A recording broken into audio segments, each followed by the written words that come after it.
Hello friends and enemies, welcome to or back to Happy for Now. It's me, Isabella, here with a amped up bookish hot takes, in which I'm just calling it bookish shit talk because I am fed up with certain things right now and I just want to talk about it. And I was like, you know what, I'm gonna wear Raisin Hell. It says reading books at the bottom, but I'm wearing Raisin Hell because that's how I feel about some of these things. And I'm just tired of it. And now this is somebody who's been in the bookish space for a very long time, so I know trends are cyclical. Again, I've talked about the trends and the repeats and how things kind of come back through every 3 to 6 months, if not yearly. Also, like, it just varies, depends on the topic, but there are certain conversations that are just ongoing forever and ever. So I've got some categories for these because it's me and I had to organize the list. First of all, your warning now: if you are easily offended, this is not the video for you, because I'm gonna say things that are gonna make some people mad probably, and that's fine. I don't really care, to be honest with you. I don't have the energy to care, and these are just things that bug me, and they may not bug you, and that's cool. And I don't care if they don't bug you. I'm happy if you feel seen when I say this thing bugs me. I'm happy for us. If you don't, that's also okay. The world revolves on different opinions around things that are not that serious. Different story if it's something that is that serious, but you get my point. Anyways, let's dive into the stuff you could never convince me to agree with. I don't know that there's any world possible you could make me agree with any of this. So first one is all of the accusations that people are lying about how much they read when they read 100 to 300-ish, 400-ish books a year. I read a lot. We know this. I read a lot of manga. I read a lot of regular books. I read a lot of audiobooks, ebooks, and manga. Like, those are my three formats. Also, sometimes I'll throw in graphic novels these days. I used to read a lot of comics. Like, format is important. So is length. So I think if you want to be like mad somebody read 400 books and their page count isn't over 100K, like, they probably read a lot of shorter things, and that's okay. That's still valid. This always just feels like such a place of jealousy of not being able to like manage your time or find ways to slot books in.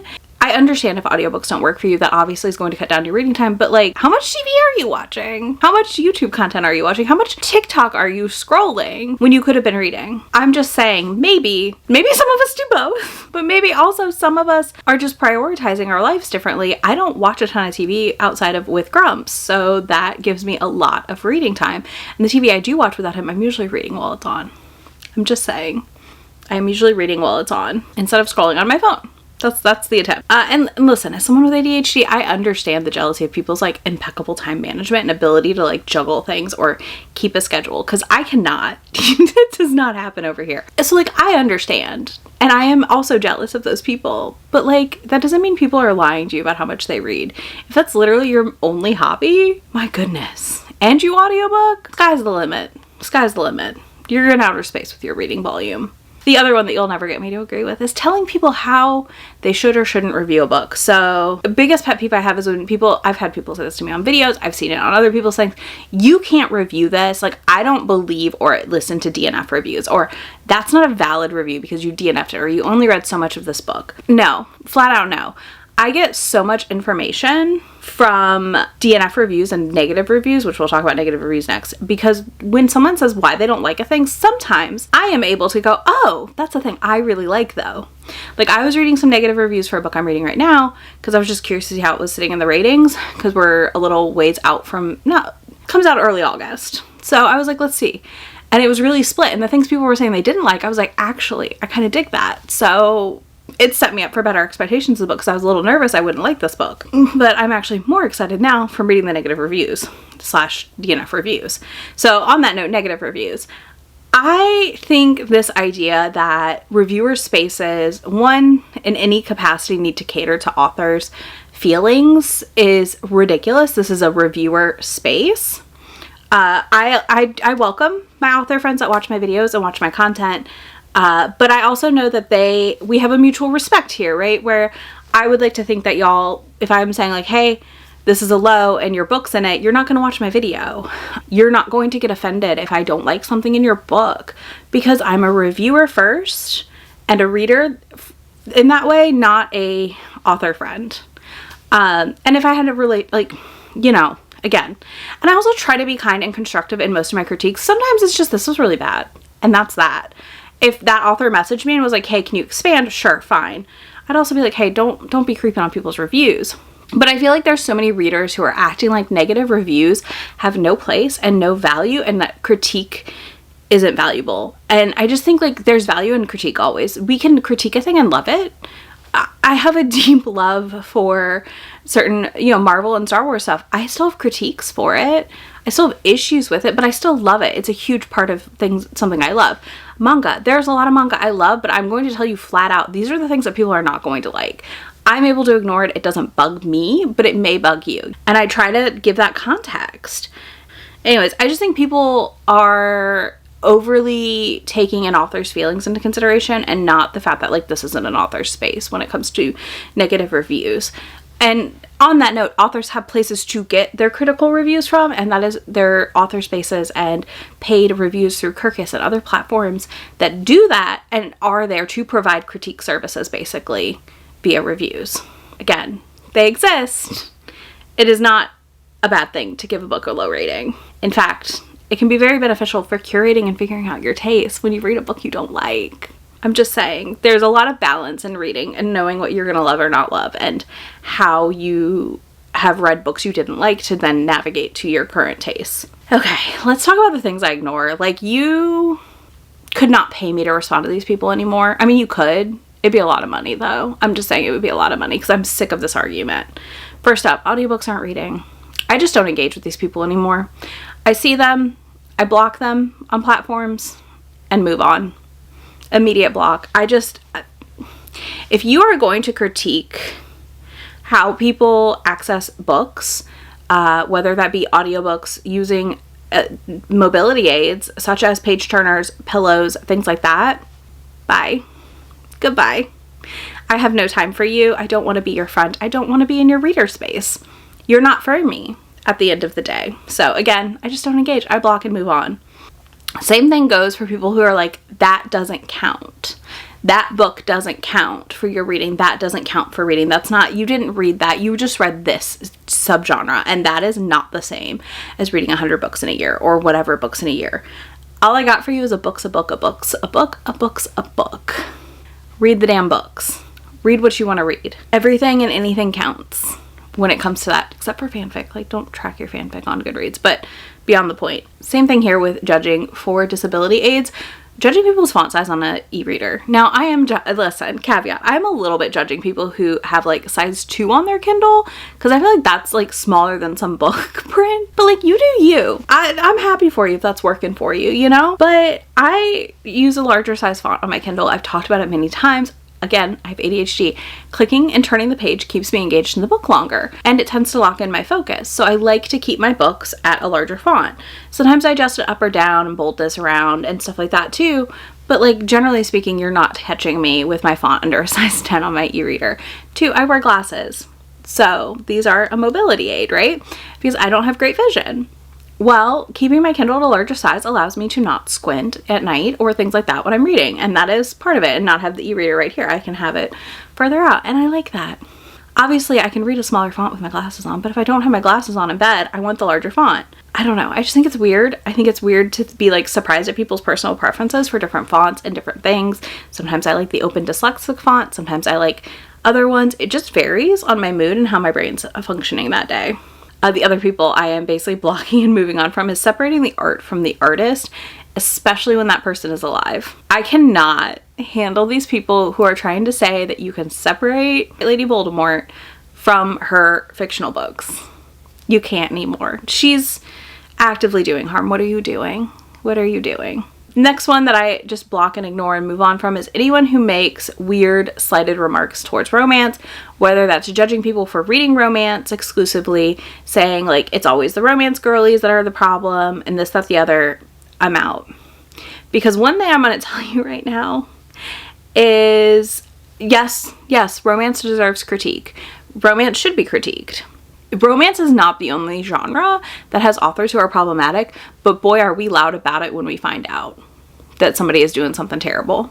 We are a loud bunch, and I appreciate that, okay? Like, there is a lot of us who are very loud about authors doing bad things. And I think that in the other genres, sometimes people just sweep it under the rug and move on their merry little way and pretend nothing has happened.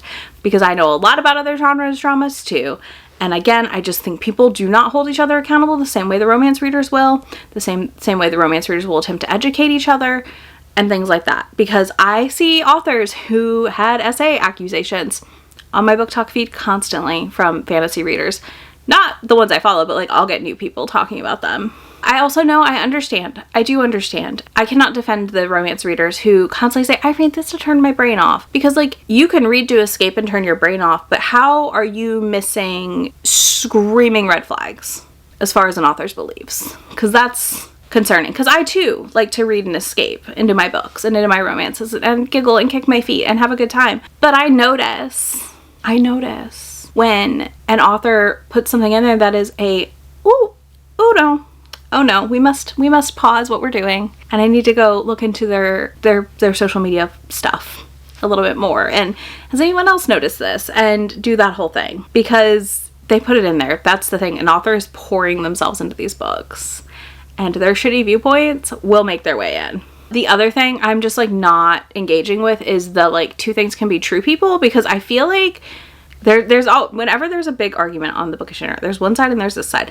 There's one side having like the actual conversation. There's this other side having another weird side conversation that like interconnect but are not connected. So I just kind of like ignore the two things can be true at once, because like, no duh. Nuance exists, and if you can't follow nuance, I got nothing. And I do think there is a huge lack of nuance in conversations, and instead just jumping down people's throats currently, and I don't love that.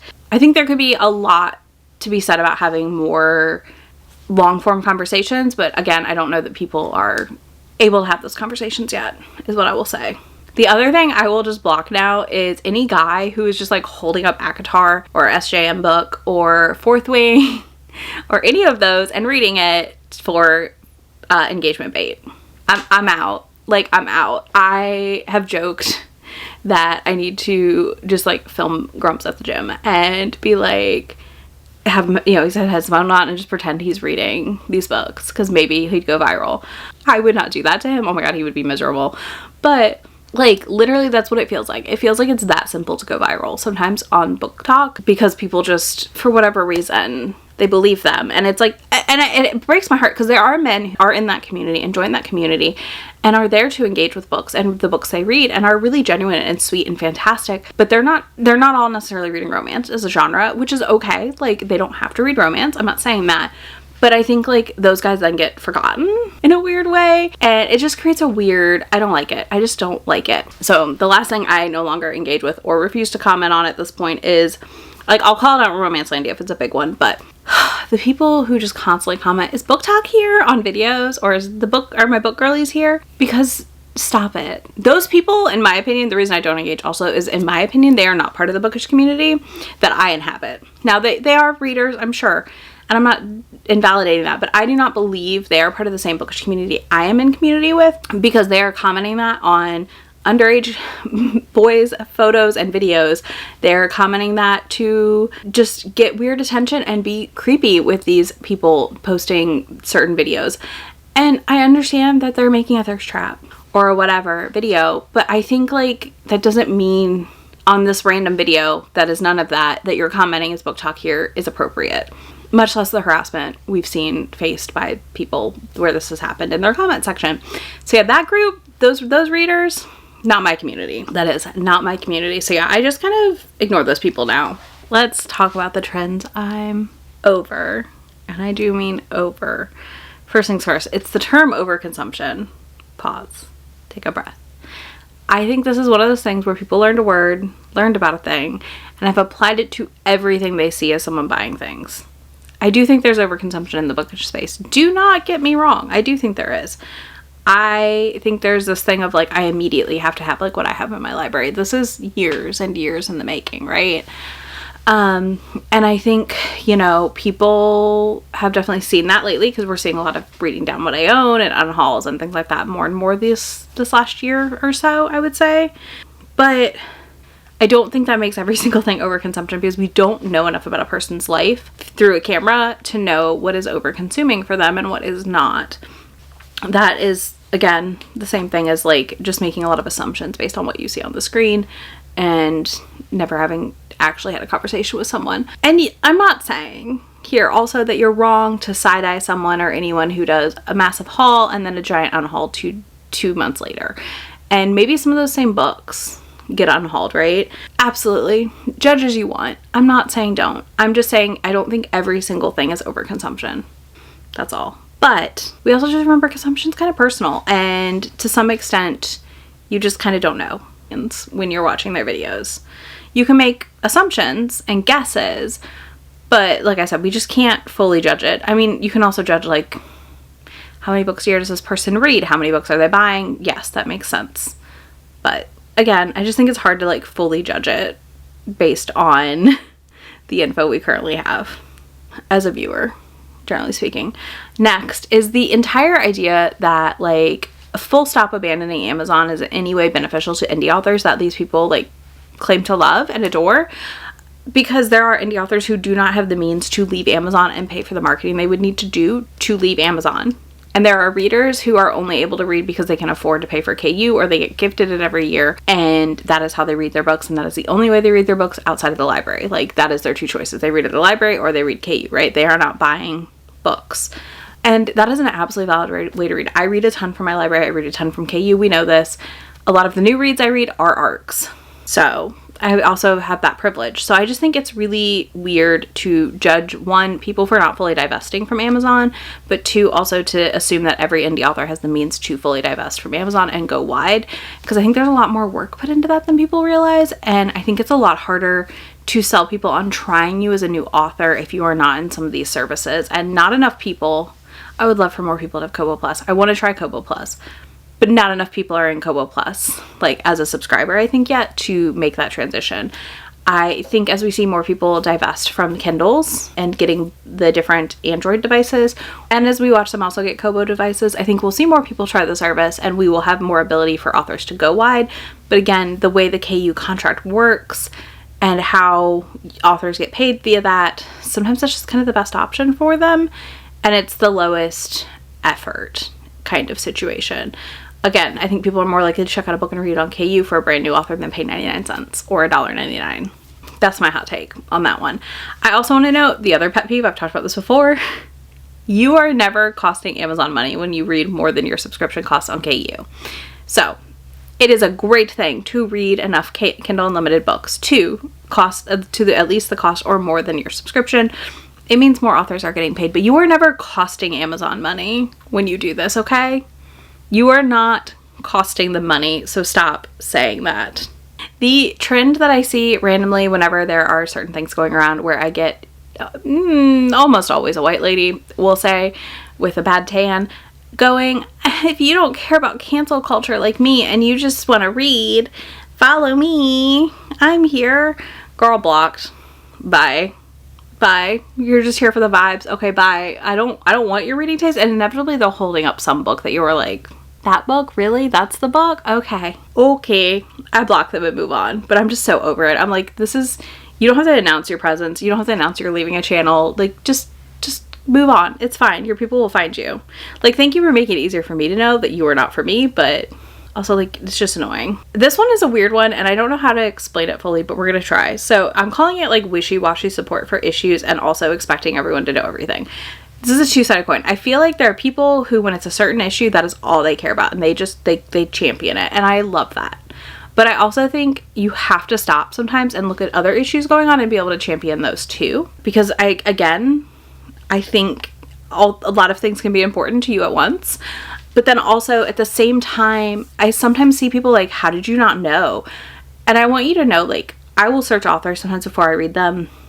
Sometimes I don't. Sometimes I find out after because I didn't look. But I have a list. I keep track of it somewhat. You know, I don't update it as often as I should probably sometimes, but I try to update that list semi-regularly. I try to keep track, but sometimes you make mistakes and it's okay to not know.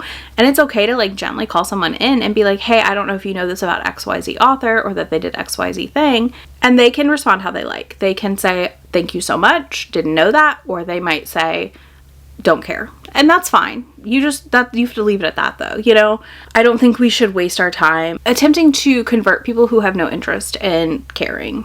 But yeah, I've seen it a few times where like people are loud about one issue, then they're reading like a book that is like been discussed multiple times in spaces, but again, I try not to assume. Somebody calls to like, hey, FYI, and they respond to them with like a nasty gram of like, how dare you, blah, blah, blah, blah. And I'm just like, yikes. Again, another thing where I usually just block that person. The other trend I hate is everyone is reading X book. And I'm like, but are they? Because like, no one I know is reading that book. No one I know is reading that book. What do you mean everyone is reading that book? Are you ready for the hottest takes? I don't know that you're ready. We're gonna stretch it out a little. Okay, this is the one that's gonna upset people. These two that I have. One is the hottest of hot takes, and the other one is like a hot take that I think is not actually that hot of a take, but will still upset people. All right, let's go with the hottest one first. Not every bookish influencer, reader, person needs to have a business or plan to do anything to do with books. It is okay to just be a reader and to make reviews in a space or create like content lately, things like that. Or not at all and just be a reader. That is absolutely okay. Because I swear, I don't know how many people have become author PAs, so personal assistants, in the last 3-4 years, 5 years since COVID really, that I wonder at times if that market is not saturated. And again, I'm like, there are people doing successfully, and I'm not judging anyone who tries it. I'm just saying, like, I think that market is a little saturated, possibly. I don't think there's as many authors that make the income to pay for personal assistants that people think there are. That's my hot take. It's feeling a little MLM-y to me, the personal assistant thing. Because I've seen people who sell courses on how to do it and things like that. Again, the courses are kind of the new MLM, in my opinion. You know, like it's giving that when you're like selling a course on how to do it. And, you know, I make all this money doing this, and I kind of I don't care. But I think if people broke down the hours they worked for some of this and the money they're charging, they're probably barely making minimum wage, to be honest with you. And that's bananas. On top of that, I think if you are in this space as a bookish influencer reader, it can get dicey to be a personal assistant. You know, are you properly disclosing those relationships? How do we, you know, so people can judge if they want to listen to your reviews about this author or not? Are you in a contract that doesn't allow you to review things negatively, potentially? I just think it can get really dicey as a bookish influencer who is also an author PA if you are not properly disclosing things. And that goes for people who work in publishing. Like, I have friends, obviously, who work in publishing, and the way they do the reviews and disclose things is very different now that they work in a publishing setting. So I would assume the same happens for PAs. I don't really know.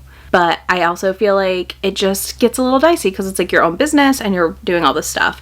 But on the same note, like, we don't all need to have our own bookish store, box, sticker shop, event planning company when you're not even an event planner. It's okay to just exist in this space, and maybe you get lucky and you're able to monetize it, and that's fantastic. You know I'm able to monetize my channel and it's great, but like, I don't want this to be my like sole life thing. You know what I'm saying? Like, I want to have more in my life than just books all the time. But yeah, I just don't think we all need to move into that space. And I think it's a lot more work than a lot of people realize. Social media marketing is hard. Point blank. It is difficult.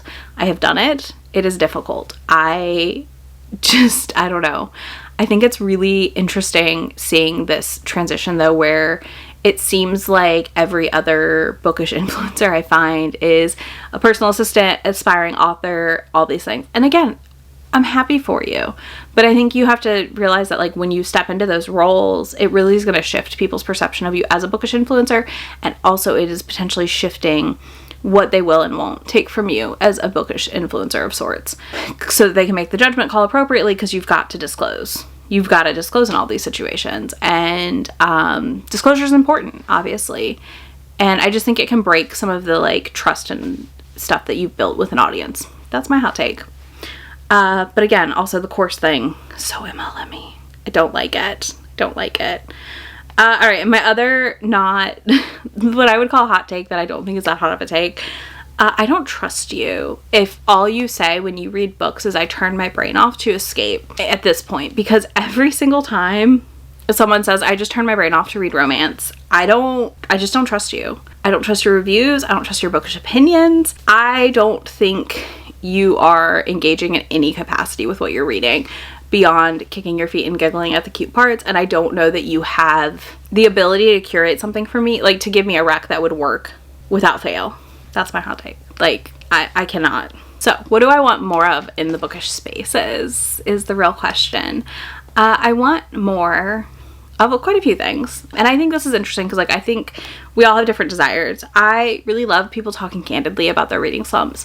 I find it interesting. I think it's nice to be able to commiserate together when you're both in a slump or when you've just got out of one. So I really like that. I also would like more videos of people talking about the trends they've fallen for in the bookish space, or like their consumerism stuff in the bookish space, like their personal journey with consumerism in the bookish space, which I feel like we're getting a little bit of it now because we're getting a lot of like reading down my shelves and stuff like that. I would like more of that, but I would like it more as like a sit down discussion video than like let me vlog and read my shelves. I just think it would be fascinating.